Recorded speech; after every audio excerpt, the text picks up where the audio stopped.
नमस्कार, मी वृषाली पाटील बातमीपत्रात आपलं स्वागत करते। एका महत्त्वाच्या बातमीने सुरुवात करूया। हल्ल्यानंतर सैफ अली खानची जखम 4च दिवसात भरली। मात्र या प्रकरणात संबंध नसलेल्या ज्या तरुणाची अटक झाली होती त्याच्या आयुष्याची मात्र चिरफाड झाली। नेमकं काय घडलं या तरुणासोबत पाहूया हा रिपोर्ट। क्योंकि इतना बदनामी किसी को भी अच्छा नहीं लगता है, बराबर है। क्योंकि इंसान जीता है, दाल रोटी खा के भी जीता है, लेकिन इतना बदनामी से जी नहीं सकता। हे शब्द आहेत पोटचा पोरगा एका संबंध नसलेल्या प्रकरणात आरोपी ठरून बदनामी झालेल्या बापाचे। सैफ अली खानवर झालेल्या हल्ल्या प्रकरणाच्या रहस्याचा उलगडा होईल की नाही ते माहिती नाही। मात्र यात पोलिसांनी अटक केल्यानं एका निर्दोष तरुणाचं आयुष्य बर्बाद झालं। आधी पोलिसांनी छत्तीसगडमधून आकाश नावाच्या एका मुलाला अटक केली। नंतर मुंबईतून दुसरा एक आरोपी पकडला। यानंतर आधीच्या दोघांचा यात संबंध नसल्याचं सांगून आता बांगलादेशी असलेला एक आरोपी पकडलाय। मात्र त्याही आरोपीचा चेहरा आणि हातांचे ठसे जुळत नसल्याचं बोललं जातंय। वास्तविक अशा प्रकरणात आरोपींचे चेहरे झाकून आणले जातात। खटला उभा राहीपर्यंत त्यांची नावही बहुतांश वेळा गुप्त ठेवतात। मात्र पोलिसांनी सैफवरच्या हल्ला प्रकरणात मुंबईत राहणाऱ्या आकाश नावाच्या मुलाला छत्तीसगडला जाऊन अटक केली। आरोपीचं नाव, त्याचे फोटो दिले गेले।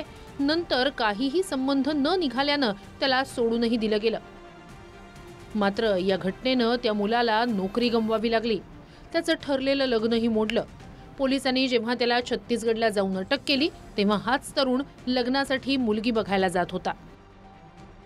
तरुणानं एका दैनिकाला सांगितलं की मुंबई पोलिसांच्या चुकीमुळे माझं आयुष्य उद्ध्वस्त झालं। मला मिशी होती आणि सैफच्या बिल्डिंगच्या सीसीटीव्ही मध्ये दिसलेल्या व्यक्तीला नव्हती हे मी वारंवार पोलिसांना सांगूनही उपयोग झाला नाही। माझ्या सुटकेनंतर माझ्या बॉसनं फोन करून मला नोकरीवर येऊ नकोस म्हणून सांगितलं। माझं स्पष्टीकरणही ऐकून घेण्यात आलं नाही। गावातून आजीचाही फोन आला की ज्या मुलीसोबत लग्न ठरलं होतं त्यांच्याकडून आता नकार मिळालाय। माझ्यावर याआधी 2 गुन्हे होते, पण याचा अर्थ कोणत्याही प्रकरणात मला आरोपी करावं असा होतो का? मी आता सैफच्या घराबाहेर जाऊन नोकरी मागणार आहे।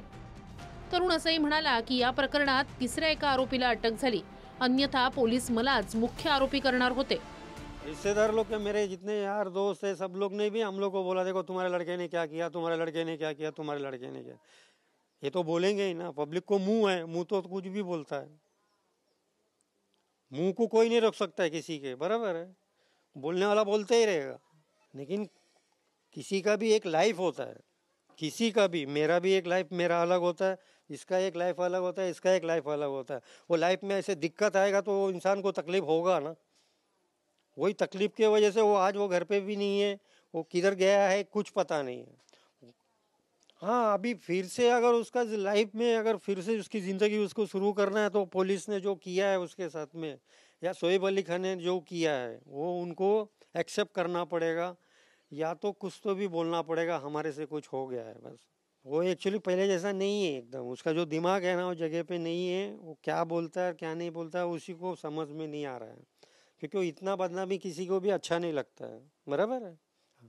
क्योंकि इंसान जीता है, दाल रोटी खा के भी जीता है, लेकिन इतना बदनामी से जी नहीं सकता। मुळात यात जो तिसरा आरोपी पोलिसांनी पकडलाय त्याचाही चेहरा सीसीटीव्हीतल्या आरोपीशी जुळत नसल्याचे आरोप होत आहेत। मिड डेच्या वृत्तानुसार आत्ताच्या आरोपीचे हातांचे ठसेही जुळलेले नाहीयेत। एरवी अनेक हत्यांच्या प्रकरणात पोलीस साधी FIR सुद्धा नोंदवून घेत नाहीत। देशमुख हत्या प्रकरणात आंदोलन झाल्यावर फरार आरोपींना 15 दिवसांनी अटक केली गेली। मात्र सैफवर 16 तारखेला हल्ला झाला, 17ला पहिली अटक झाली, नंतर त्या आरोपीला सोडून दिलं गेलं। 18ला दुसरी अटक झाली, त्यालाही नंतर सोडलं गेलं आणि 19 जानेवारीला तिसरा आरोपी पकडण्यात आला। ती अटक सुद्धा संशयाच्या भोवऱ्यात आहे। Bureau report TV9 Marathi.